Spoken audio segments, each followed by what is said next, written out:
You are watching What the Church Won't Say. Where we have difficult conversations at the foot of the cross. And today, I need you to keep your ears open because we got an awesome guest with us, my man Espiridion Burgos. We gonna have a conversation about how he went from a gangbanger to a believer in Jesus. We gonna talk more about it after this shameless plug. Stay tuned. Your bricks in danger, your chicks in danger. See, he will change ya if you come hang with us. So put that weight up and get your weight up. We not haters, no, we just dangerous.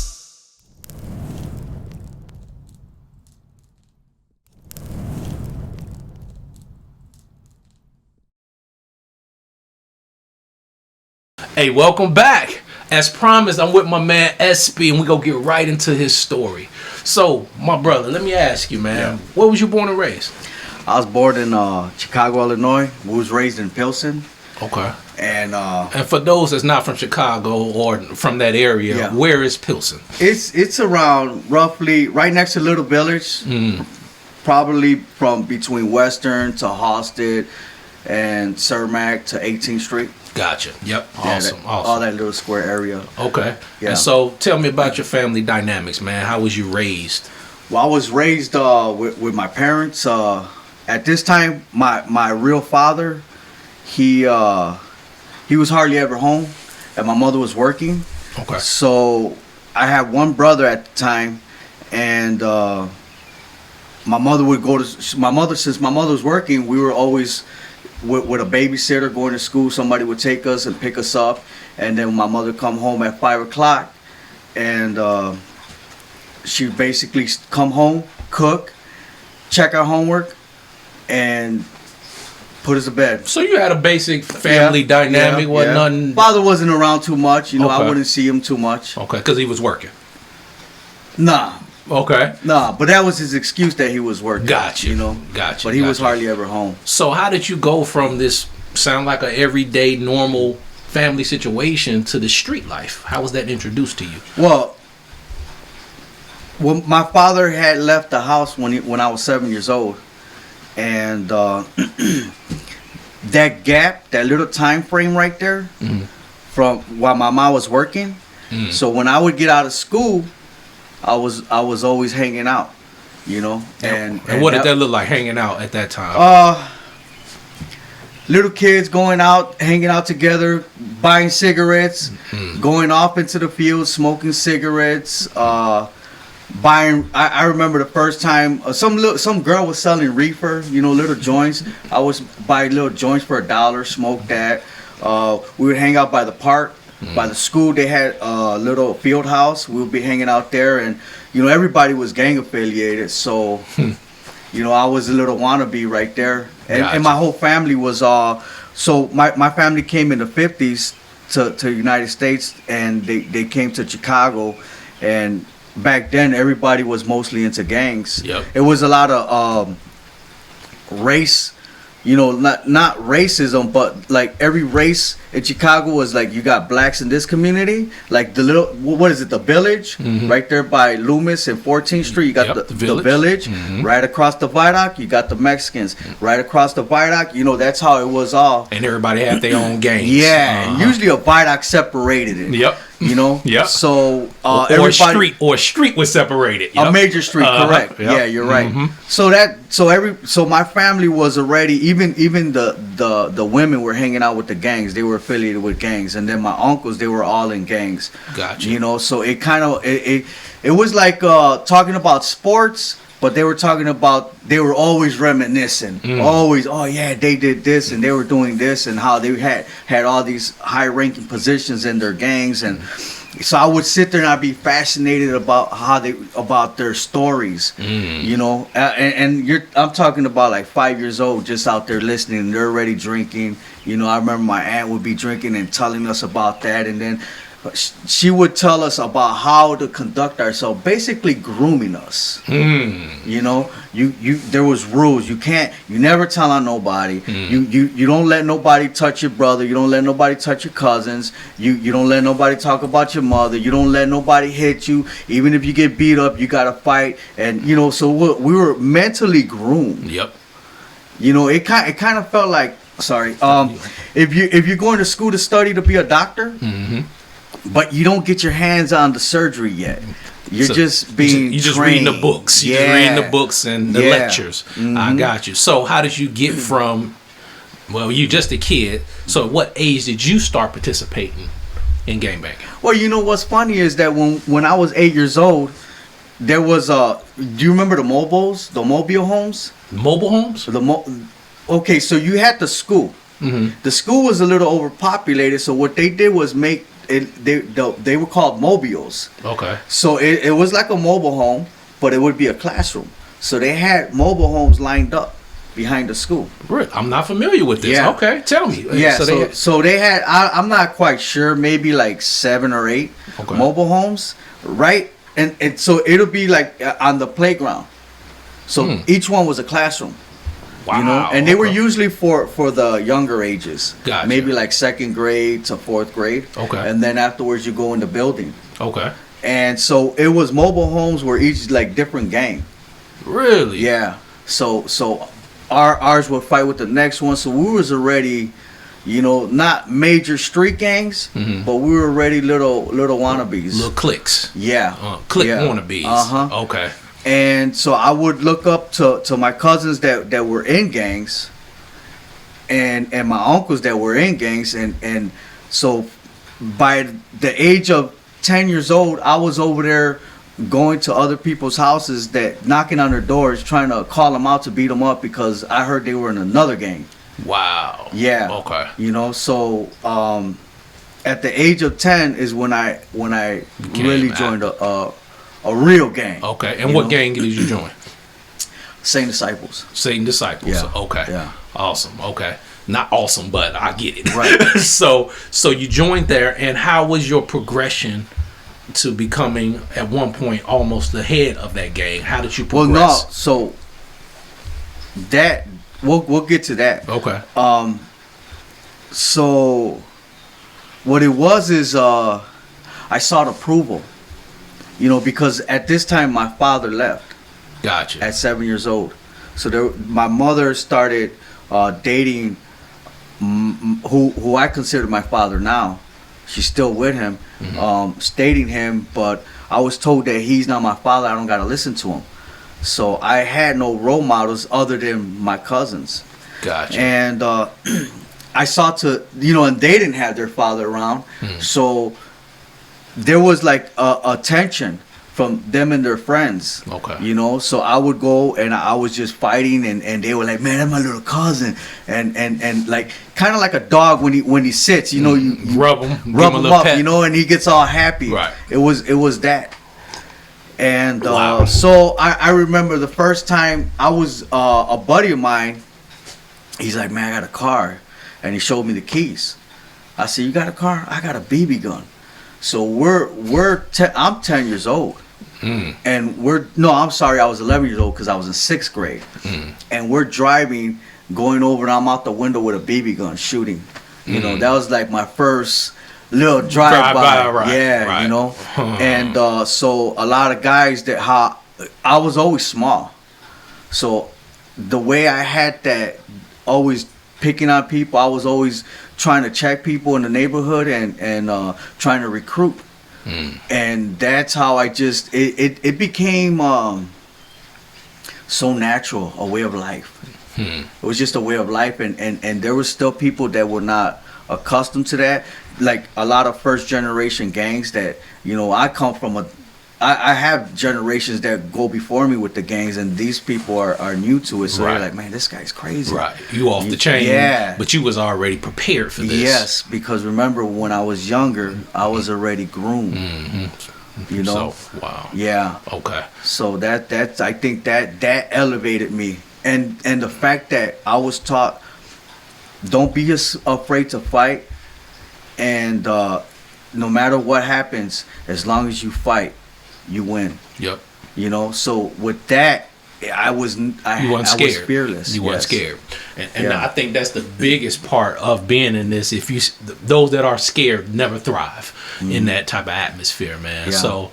So tell us a little bit about that, man. So you went from, now you're being seen as this this fearless dude, this scary dude, and you're evolving now. And so I'm sure the higher ups is looking at you as an asset.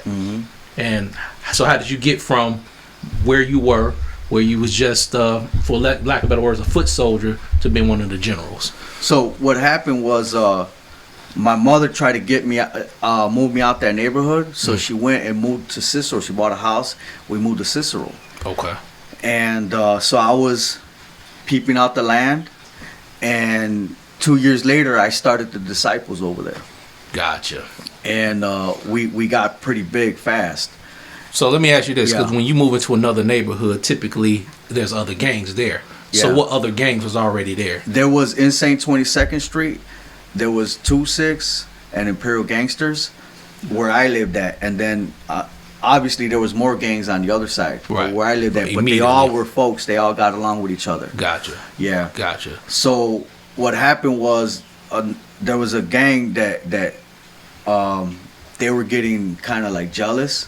And they had a lot of older guys. Now, mind you, I'm only like 14. Wow. You know, and we got 30 guys with us, and they're about like 30 guys, because they were like, how many guys you got? They were always counting, like trying to compete. But they had bigger guys though, you know, older guys, and so we ended up fighting with them. So a lot of the guys that I was with, they were young. They didn't know too much about the streets, so they kind of like stopped coming around. And some of them I used to love to violate people, you know, so I would find reasons. Well, hold on, to do you that. said something. You said they stopped coming around. Well, they stopped coming around after that fight? Is Well, that it was fights all the time. Right, but So, what they made them stop coming around? Because they didn't want to fight all the time. Gotcha. Okay. You know, and it was more like it was too extreme for them. Gotcha. You know, it was I too got extreme. You. Okay. So your numbers are starting to dwindle down a little bit. Okay. Yes. So you went from 30 to how many, roughly? I would say 11. Okay. Yeah. 11. So now you got your core 11 group, and I'm sure these are the ones that are insane. You know what I mean? Well, there's like about, I think, yeah, you're right. Yeah. These are the ones that's about it. Yeah. Okay. And so A little scary, but they'll still go. Yeah. Let's do it. If we got to do it, we got to do it. Okay. So then we had a meeting one day, and we came up with an idea, like the Insane 22nd Street. They were bigger, and they had a reputation. So we said, hey, somebody join that gang. Cause a war with the 2-6, and when that war kicks off, we'll get bigger. You know. So they said, okay, well, who we're gonna have, you know, and they all voted for me to do it, you know, because I was the troublemaker. Gotcha. And within 2 weeks, there was a all-out war. So let me ask you this, because you going from one gang to another, even though y'all all folks. I get that part. Yeah. But you're still going to another gang. Was they easy to accept you, or were they looking at you like you was just on the other side fighting us? No, I wasn't fighting with them. We weren't fighting with them. Okay. What gang you said you was fighting with? I'm sorry. The 2-6. The 2-6. And now you're going to who? Insane 22nd. Insane 20. Okay, yes, I'm sorry. Yes. Forgive me. Yeah. So, okay. And they've been trying to, hey, man, come on over here. I'm like, man, they have been trying to recruit you anyway. So for me to say, hey, I'm going to turn out was an honor. Actually, different neighborhoods like, hey, come over here, you know. Gotcha. But I just turned where I was living at. Just it didn't matter to me. Right. There was a plan, you know, and the plan took place, and it was an all-out war. And these guys in Cicero, they were a big gang, but out in Chicago, they're not really that big. And these guys had that killer in them. You know, they were, man, I don't know how to say it, but I just liked them. You know, and the Disciples was a bigger gang, well known, but this was like you had a more percentage of guys that were ready for battle. Kind of like King David, you know, he had his mighty men of valor. They weren't as big, but they were all trained for battle. And that's how you felt. Yeah. Okay. So what I did was I ended up the last that were remaining, only except 2, the rest of them turned 22nd. You know. Okay. And once we did that, that gang just blew up. It got bigger. Gotcha. It got like about 5 different more branches because of the branch that I was from. They started to handle real business, and at the age of 17, I was in the county, and they end up, some guy that used to call it for the neighborhood I was. He just got out of jail for murder, and he beat his murder actually. And they didn't even want him. They wanted me to take over. So let me ask you this. You said you're in the county. What did you get locked up for? One of the 2-6 jumped out on me with an axe, and me and one of my friends, we put him in the hospital. I'm sorry, bro. Yeah. This sounds so medieval. You said he jumped out with you with an axe? Yeah, he had an axe. Tell us that story, man. Like, what was going on? That's a crazy story. I found out he lived on the next block from me. Okay. So they say, hey, man, that guy's over there. So I went over there. Okay, I jumped out on him. Okay. I went over there, and I jumped out, and he came out of the gangway with an axe. So everybody I was with. So he was already carrying an axe? Yeah, because he lived right there. Okay, he lived there. I'm saying, but why was he carrying an axe? Because knew. Because he shouldn't be in that neighborhood. Gotcha. But You know? he lived in that neighborhood. So he was always ready then. Yeah. Gotcha. So he had an axe, and he came at me, and I told him put the axe down, and one of my friends came from the side, and like on a blind side. And so this guy's focused on me, you know, swinging his axe around, and my friend came and hit him in the head with a bat. So at that point, I just started picking up bricks, and he's hitting him in the head with the bat, or he's hitting him in the body with the bat, and I'm hitting him with the bricks. So he got put in the hospital. He had like 2 surgeries. Gotcha. You know, and he pressed charges on me. Really? Yeah. That's okay. That's different. Yeah. So you in jail, and you in the county jail, In the county. waiting to be judged, and this is where they decide that they want to put you. Yeah, they wanted me to take over. Okay. Yeah. So when I was 17 years old, I took over that whole neighborhood right there where I'm from. Gotcha. Yeah. Gotcha. And what benefits came with that? Now that you're running this, I mean, what did that look like for you? I don't. You know what? I never did it for any benefits, so I think I lost a lot of benefits that I didn't take advantage of. Gotcha. You know. Gotcha. So you was a soldier at heart in all Yeah. of this. You took this for real. So yeah. you wasn't taking advantage of the things No. that like a lot of other people. No. I'll give you an example. Later on, I took over the whole nation of that gang. Okay. I went to Stateville, and I had a sit down with the main guy, and he told me, so there was one person over me, Okay. and he was in Stateville. So what happened was, let me slow you down a little Sure. bit. So did you go to Stateville because you got locked up, or you went to visit him? to visit him. Gotcha. Okay. I went to go visit him. All right. Actually, I was uncontrollable. Okay. So you was out there wild. Yeah, Okay. where they kept, because the 2-6 is their folks also, and they kept trying to have, at this point they were trying to have all folks stop fighting and be united, and any folks get locked up for a crime against another one, they would be dealt with. Okay. But I was always starting, you know, I didn't want to stop. Okay. So I actually got a violation from, this was before I took over the whole nation, from the older guys. They laid me out in the alley, left me laid out because I didn't want to. So I'm not gonna take it for granted because a lot of people don't know what a violation is. Yeah. I do, but Yeah. explain, what did they do to you? What did you do, and what did they do to you? So what did you do to get violated? I had a lot of influence. Okay. You know, so when I would tell, if I say let's go, I got a bunch of people that are willing to go with me.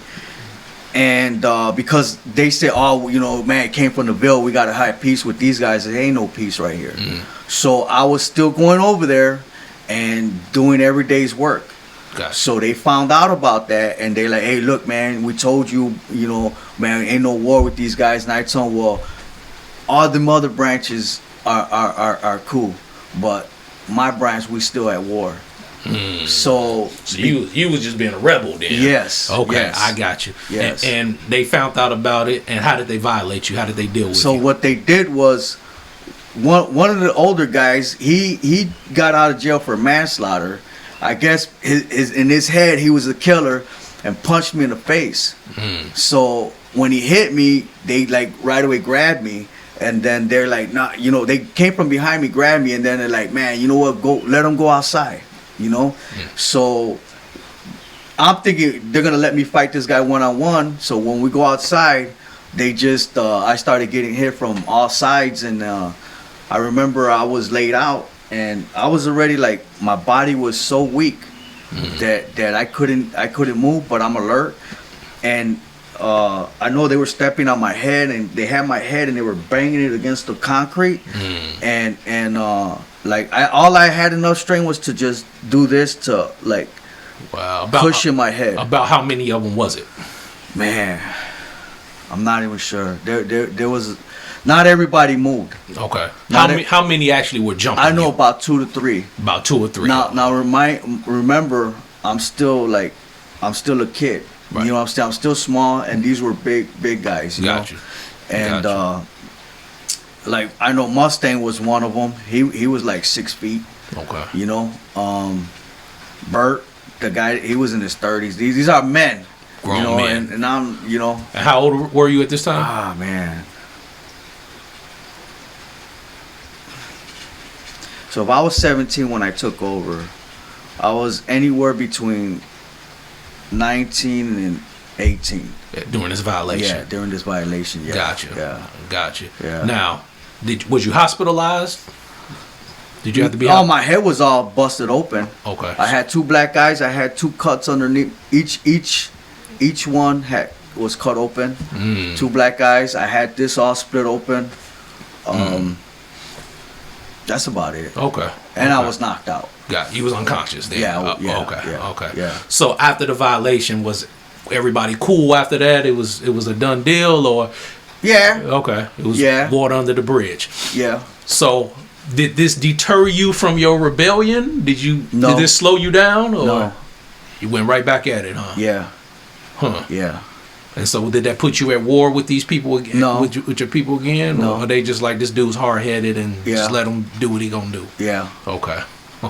Yeah. I got you, man. So you now second in command? At this time, I had it for the branch. For that local branch? Yeah. I got you. So after this happened, I was still rebellious. In Stateville, they called me for, hey, we're going to have Joe come pick you up. You're going to come over here and see me. Okay. So I'm like, okay, they're going to get me in there. So I like, for what? Like, what you mean for what? He's all right. So I went in there, and the main guy, he's like,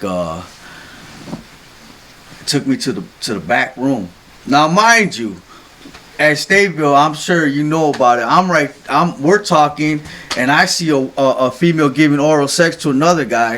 You know what I'm saying? And so it's that type of atmosphere. Absolutely. So by me going in the back, these is people that's plugged. Yeah. This ain't the normal. Yeah. I just want to say that out there. These ain't the normal people that's a regular person in jail. These are people that's plugged, that got the green light from the COs to get this type of stuff. So if they take me in the back room, there's no problem with them folding me up and giving me a violation. Absolutely not. You know?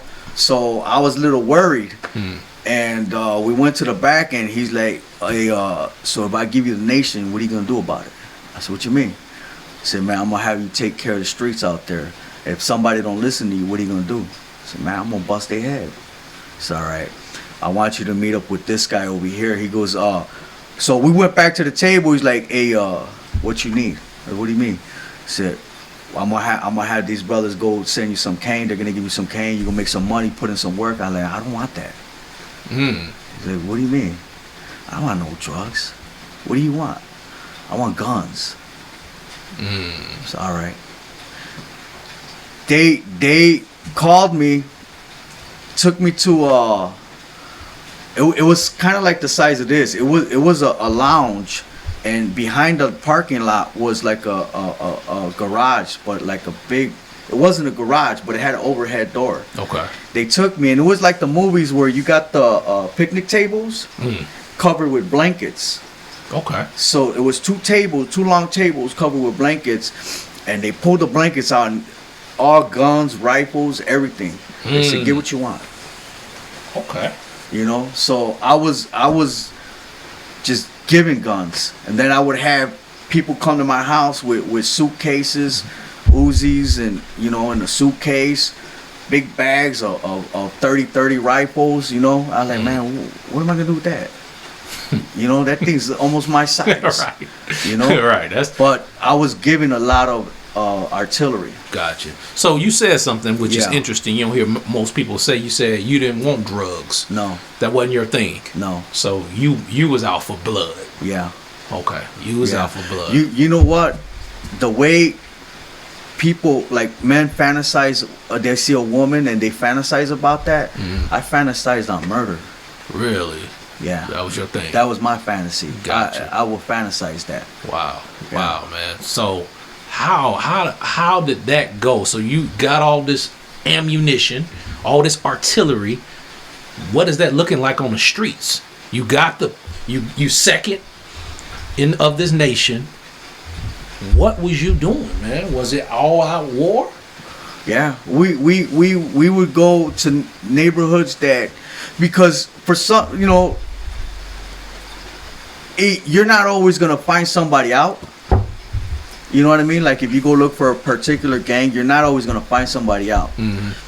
But if you keep driving, you'll find somebody. Right. And most likely, you know, a small gang like I was in, they usually have a lot of enemies. You know, so you could just find somebody. So even go up north, you know, or up north. So was it for you? Was the strategy random? Let's just drive and whoever we find, we just taking them out? Yeah. Or was it particular people you was looking for? The chief of this nation? What? You get what I'm saying? Like it was just random. It was random. I wouldn't consider myself a good leader. Okay. Because I didn't have war strategies.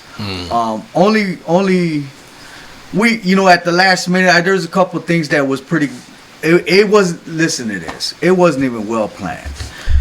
I told these guys, go through the alley. These guys are in a party. They're gonna come running out. You start shooting at them, they're gonna come running out this way. When they come running out this way, I'm gonna put what I got to work. Gotcha. The guy that went in there was supposed to do something, comes running out, so I'm popping at him. You shoot at your own man. Yeah. We you know, I had no good strategy. Okay. It was just I don't know. It was just the thrill. It was better than sex. You know? Gotcha. Yeah. So, like any good thing, it had to get to a point where it wasn't fulfilling anymore. It wasn't satisfying. It wasn't fitting you. What happened? How did you transition from this being better than sex, this violence, to I'm not feeling this anymore? What was going on in your life? The drugs. So tell us a little about what drugs were you doing? PCP. Really? PCP. So you was spacing. Yeah. You was seeing things. You know, I seen the devil in me. Tell me about that. Yeah. You know what's interesting is that people. I was talking to somebody, and I'm gonna tell you about that. I was talking to somebody, and he said that he was a prison guard, and that he felt evil in there, and he's like, "Did you ever feel that?" I was like, "Nah," and I thought about it. I didn't feel it because I was evil. So on that point, let me tell you, I was a correctional officer. Yeah. In a prison, maximum facility prison, for 4 years, and I used to walk the wings and have to deal with the inmates, and I can feel the darkness. There would be times, literally, because I'm a believer and I'd be prayed up. Yeah. I could literally feel like something's trying to hit me, like wind coming across my face. Like if these creatures could hit me, these unseen creatures, they would hit me. They would try. I could feel their presence. I could feel that darkness. I know to a lot of people that's weird, but I felt it. So I understand what that correction officer said. So, but tell, you said you couldn't feel it because you was it. Yeah. Wow. So one day I was plotting something, and I wanted to change my life already, you know. we were on cocaine. We went to the lake, me and two of my cousins, and we ended up getting stabbed. All three of us. They By who? stabbed us up by another gang. Okay, so Yeah. was you tell us that story, man? So what happened was we were all canged out, and my cousin said, "Hey, let's go to the lake. My guys are over there fishing. Not a gang, but some buddies that fish a lot. You know, Okay. he's like, yeah, these guys over there fishing, man. They got beer all the time. So you know us. All right, let's go. Right, free liquor. Yeah, I got you. And we go and. They weren't at the spot that they would be fishing at, so my cousin like, hey, let's go over here. And I remember looking, and it was grass, like a hill. It was a hill, and all grass. And I like, man, I felt something bad. And I told my cousin, and I said, man. And my cousin looked at me, the other one, and he's like, man, cuz. He shook his head. I said, man, we gotta go. He's going. We gotta go. So we started following up the hill. We got up the hill, another gang. They came out and they started representing. So my cousin representing to those they were that throwing up their signs. Their gang sign. Okay, and which gang was this? That was 12th Street Players. Okay. So the 12th Street Players were representing, and my cousin that went up the hill, he was a disciple. Okay. And then the other cousin that was with me was an Ambro. So he ended up saying, man, I'm an Ambro. And I'm like, oh my God. You know what I'm saying? Yeah. We're all canged out right now, man. This is not gonna go well. Right. So, they hit me. I somebody just hit me from the side. I fell down because now on the other side of the hill was rocks. So I fell off the rock. And as soon as I get up, I see my cousin that the first one that was a disciple. He had somebody on the floor, and when I seen that, I knew it was over for us. Because they were out, they just came out like the warriors. They just kept more and more and more. It didn't stop. Yeah, because they were coming from up the rocks. Gotcha. So we didn't, you didn't know how many it was. Yeah, we were on the top. They're coming up more and more. So we didn't know how many it was, and I just see somebody grab like a Rambo knife, like a hunting knife. Yeah. Open it up, pull it out the case, and like he stabbed me in the back, and then all of us got stabbed up. You know, and how bad was it, man? I mean, I was okay because I was running around like a chicken trying not to get stabbed, you know. And my cousins, they didn't know the guy had the knife because I was the first one. Like, you saw him. I saw him pull it out. Right. You know. So when he stabbed me, my cousins, the one that was fighting, got stabbed in the back, and the other one, he got stabbed. All of us got stabbed in the back, basically. Okay. And so what I did was, I see so I was next to my cousin that was his name's Ray. After he got stabbed, he was crouched down. He looked up. He's like, "Why you stabbed me?" You know. It's an interesting question. Yeah, it is. So the guy came towards me, and I remember on that side they were fishing. They had like strings a rope, and I fell over the rope backwards, and when I got up, they pushed my cousin like that into the water. So when they pushed him in the water, I didn't know how deep it was. So I went looking for the other one, and when I found the other one, he's like, man, Ray's in the water. So I like, man, I'm gonna go up, try to get some help. And then when I came back down, so my cousin, he was in the water. They put a rope and wrapped a rope around him, and they pulled him up. So the question was like, man, well, so when I went up, some girl came, they found me, and cause that's when I laid down. Some girl came and she like, man, are you all right? And then another girl, I think he's drunk. And I'm over there bleeding. I'm looking up and I'm talking to God. And I remember seeing the stars, and I'm like, man, because at this time, my wife, before we were married, she was pregnant. You know, I'm like, man, let me see my son. So this is what you asking God. Yeah. So you actually thought this may be a moment where you may be out there. This is it. Yeah. Okay. Yeah. So I know my cousins, they're like, man, where were you at? You know, and the question, always question like, hey man, where's this guy at? Where's this guy at? You know? We're doing a fight. Yeah. So they're like, hey man, cause you left. I said, okay, if I left, how come I was there right next to you when you asked that guy, why'd you stab me? Cause that question is like, right. Insane. Yeah. right. And he looked at me.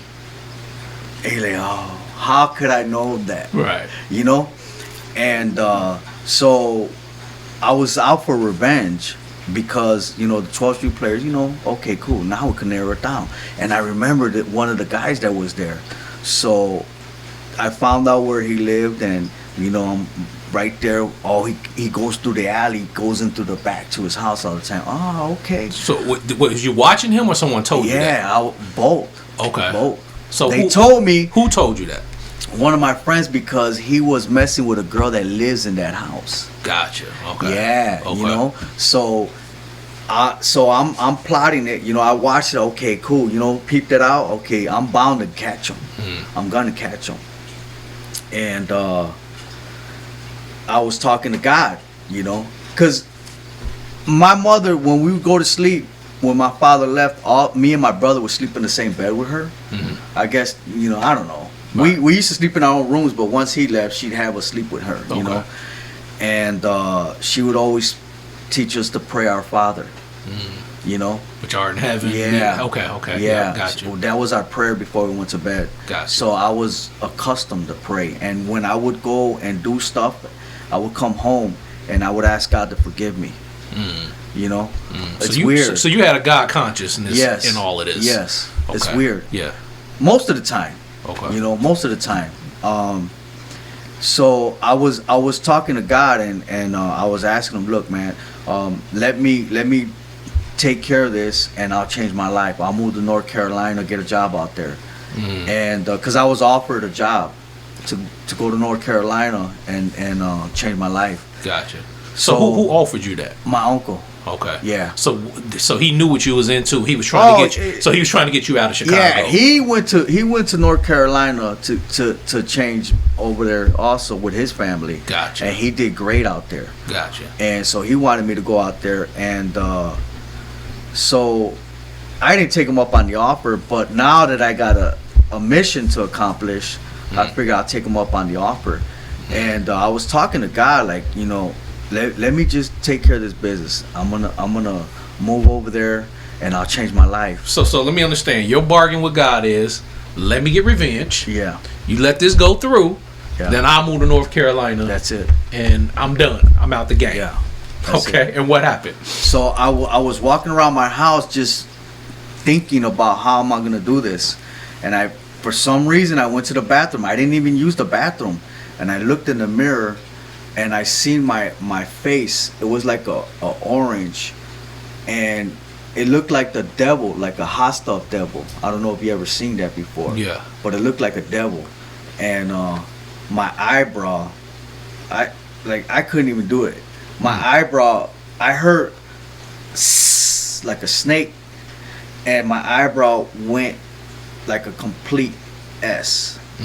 No way I can do that. It formed like it moved like a snake at the same time. So I gotta ask the question that everybody probably want to know. Was you on PCP at this time? No, Okay. I was sober. Okay. I was sober. That's a good question. Yeah. Because somebody would have asked that. Yeah. I was sober. Okay. Because So- I was. So it went. Your eyebrow formed my into an eyebrow S. went into a S that is the way that S was is impossible. It's impossible. You know, I know how The Rock, he does that. It was this thing. It moved. It basically moved like a snake. Wow. And Yeah. what happened next? I mean, I looked in the mirror and I started swearing, I'm not scared of you, because I saw the devil So you seeing the devil in you, in me.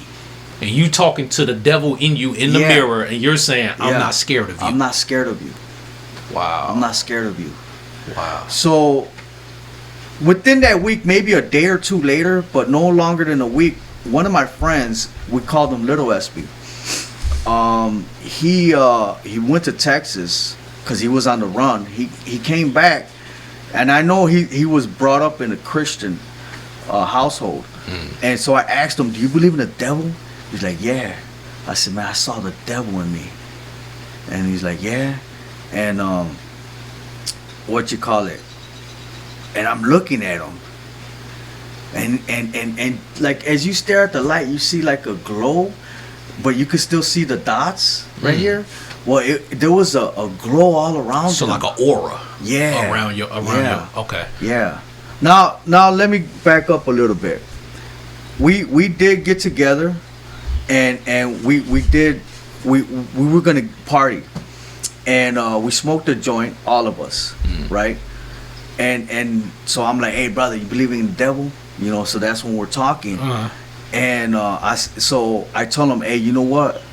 God sent you over here to so that I don't do this. And I'm gonna have a boy, because my wife at the time was pregnant, but you know she was barely pregnant. When you say God sent you so you wouldn't do this, were you talking about this revenge plot? Yes. Got you. Yes. Got you. Yeah. Okay. And so he's just smiling at me, and right next to him I see like a light, and I was like, man, I'm gonna have a boy. I'm gonna name him after you.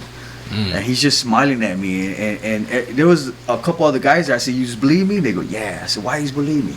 You know, and they were just, I don't understand to this day why they would believe me. You know, so we were supposed to go get beer, and I was like, you know what, Matt, I don't even want to party. I don't go home. So I was like, hey, why do you believe me? We're going outside. Like, why do you believe me? He's like, man, I do. I said, but why? Why? You know? So picture this is the corner right here. I parked, there's the, you know how you got the yellow line? Yeah. So you don't park to the corner. This is the yellow line. There's a car right here. I parked my van next to the car, touching the bumper. When we came out in the yellow, so that the car doesn't hang off the corner, was touching my bumper. So my car was bumper to bumper touching. So in the front, you're touching someone's bumper. I'm touching somebody. And somebody's touching your bumper at the back. Correct. Okay. And I'm still like, why do you believe me? I don't understand why you believe me. And this guy's like, man, you want to see it again? I said, yeah. He said, come to church. We'll go to church tomorrow. Like, for real? And I'll see it? Like, yeah. So you're talking about that aura that was around him. So he's asking you, do you want to see that aura again? Okay. Yeah. And there was a light right next to him afterwards. Like, first he was glowing. I said, man, after I told him, do you believe in the devil? It's like it was glowing. I said, man, God sent you over here so I don't do that. You know? And then there was like a bright light next to him. I said, man, that's when God gave me a revelation that I was going to have a boy and I was going to name him after him, you know? And so it was like just, I was more like on that bright light in the revelation I got, you know? And so I was just amazed at what I saw and why do you believe that? And so we get in the car and he's like, hey, how are we going to get out of here? Because you're bumper to bumper. Okay. And I was like, man, don't worry about it. Get in, man. I'm like, why do you believe me, man? He's like, man, I do, man. Hey, let's get out. And I remember him putting his hands on the dashboard. Like, hey, let's push the car. I was like, nah, man. Just get in. Hey, man, why do you believe me? And I'm looking at him now. I had an Aerostar, so it had to stick on the floor. So I'm looking at him, and I'm changing gears. Like, why do you believe me, bro? He's like, man, I believe you, man. I was like, for real? Like, yeah. So I'm gonna see it again tomorrow? Yeah. All right, cool. I said, we're gonna go to church? He's like, yeah. And I'm gonna see it again? Yeah. So I drop him off. In the morning, I wake up, and it popped in my head. How did we get out that parking spot? And I called him off. I said, hey, bro. I said, man, that was a miracle yesterday. And he goes, which one? I said, what do you mean? The car or in the house? I'm like, man, I'm not going crazy. You know, and that was the beginning of my journey. Gotcha. You know? Gotcha. That was the beginning of my journey. So did you actually ever go to North Carolina? No. No? Okay. No. So, so you're God conscious. You just had this miraculous situation happen to you, but yet you still got roots in the streets. Yeah. How was that transition from being this over a gang calling the shots to now trying to become a believer? I'm sure that was not an easy transition. Tell us about that. So what happened was one day we seen another gang, and we were in a car and we were getting high, and we followed them to Target, and they parked and they got out, they started walking. So my guys, they all jumped out, and I'm like, man, go ahead, handle that business. And I remember one of the guys in the front was like, man, you ain't coming? And this time, this little brother, I groomed him when he was 11 years old. I used to call him Young Guns because he was one of my main guys that I would give guns to, and he'd take care of business. Yeah. And he was like, man, he looked at me, he's like, man, don't worry about him, let's go. So I'm sitting there and I'm thinking, because I remember me being young and all the older guys, we coming against them, you know, and their reputation was tarnished, you know, because I was always, you know, coming against them, and they were old already. Right. So I thought about it. I'm sitting in the car, I'm like, man, I built up a good reputation, and I could easily, you know, it takes years to build a reputation. You could lose it in one day. Absolutely. You know, so that was my mindset. I need to remove myself from the streets now. But the drugs still had a hold of me. So I know you said you did PCP. Any other drugs at that time? Coke. So you sniffing? Yeah. Okay. Yeah. Sniffing coke. Yeah. PCP. And PCP and weed. Weed every now and then. Yeah. Any alcohol involved in that as well? You know what? I just did it for Cottonmouth. You know what I mean? Okay. You know, I really was. Wet your tongue. Yeah. I got that's you. all. I got you. Yeah. So I mean, you still kind of addicted then, in a sense. Yes. Okay. Yeah. Okay. So I would get high, and you know what I saw, we just talked about. I would talk about, man, about, you know, God, and they would call me Sinister the Minister, because it's like, man, you know, you getting high with us. Why are you talking about God? Right. You know. Right. Yeah. And it's funny you say that, because I think sometimes people don't understand the transition. You know, like you could have a God consciousness and God is calling you, but you haven't totally surrendered.